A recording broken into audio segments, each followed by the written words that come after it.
आज हम मध्य प्रदेश की नदियाँ याद करने का आसान तरीका देखेंगे। मध्य प्रदेश की नदियाँ। नर्मदा नदी, अमरकंटक, अनूपपुर। नर्मदा नदी बहुत ही पवित्र नदी है। इसमें जो भी नहाता है, स्नान करता है, वह अमर हो जाता है। चंबल नदी, जानापाव पहाड़ी, महू। महू इंदौर के पास है। तो चंबल में हमको मालूम है कि बहुत से डाकू रहते हैं। जानापाव पहाड़ी, तो इससे हम लिंक बनाएंगे कि पाँव पाँव मतलब पैदल, तो पहाड़ी पर पैदल जाने से चंबल के डाकुओं का खतरा रहता है। ठीक है, यह बन गई लिंक। अब ताप्ती नदी, बैतूल, मुल्ताई। तो मुल्ताई तो हम इसको बोल सकते हैं मुल्ताप्ती। यहाँ से हमें याद रहेगी। सोन नदी, अनूपपुर, अमरकंटक। सोन नदी, अनूपपुर, अमरकंटक। तो जिसको सोना मिलता है वही भी अपने आप को अमर फील करने लगता है। ठीक है।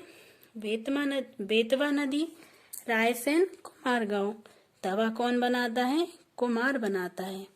तवा कुमार बनाता है। तो बेतवा नदी तवा से, कुमार से इसकी लिंक बन गई। अब वेनगंगा, सिवनी।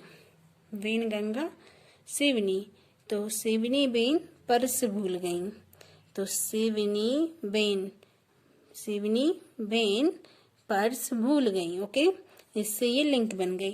तवा नदी, पचमढ़ी, होशंगाबाद। तो खाना तवा पर सेक कर बनाए, नहीं तो वह पचेगा नहीं और हमारे होश उड़ जाएंगे। ठीक है। अब घासान नदी, सागर। घासान नदी, सागर जाते टाइम वह फिसल कर गिर गया और घिस गया। ओके। अब माही नदी, धार। तो महेंद्र सिंह धोनी का नाम तो सुना होगा। तो धार से धोनी। तो माही नदी, धार। ओके, धोनी। ओके, यहाँ से ये लिंक बन गई। काली सिंध नदी, बगली गांव, देवास। तो इसके लिए हम लिंक बनाएंगे बगली से बबली।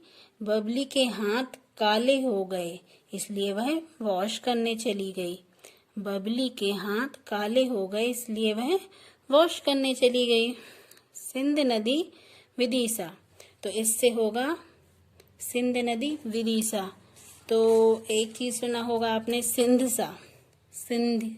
सा। तो ये सिंध सा, ये लिंक बन गई। अब केन नदी, विंध्याचल पर्वत। तो अब केन, जो दूध का बर्तन रहता है ना, उसको केन बोलते हैं। तो हम इसको बोल सकते हैं केन लेकर चल। इससे ये लिंक बन गई। पार्वती नदी, सीहोर। तो पार्वती जी किस पर बैठती हैं? सिंह पर। सीहोर में सिंह दिख रहा है ना, पार्वती नदी, सीहोर। पार्वती जी सिंह पर बैठती हैं। अब कुंवारी नदी, शिवपुरी। तो इसके लिए बनाएंगे हम शिव कुमारा है। अब कूलो नदी भी शिवपुरी में है, तो हम बोलेंगे कौन कुमारा है? शिव कुमारा है। ठीक है। अब टोस तमसा, कैमूर पहाड़ी, सतना में है। तो सतना का ले लिया तना कैसा है? ठोस। तो तना कैसा है? ठोस है। यहाँ पर ये लिंक बन गई। तो इन लिंक की सहायता से हम नदी व उसके उद्गम स्थान को आसानी से याद कर सकते हैं और कभी भूल नहीं सकते। जब हम 4 ऑप्शन देखेंगे तो उन्हें हम अपनी लिंक तुरंत याद आ जाएगी और हम टिक लगा देंगे। है ना आसान तरीका?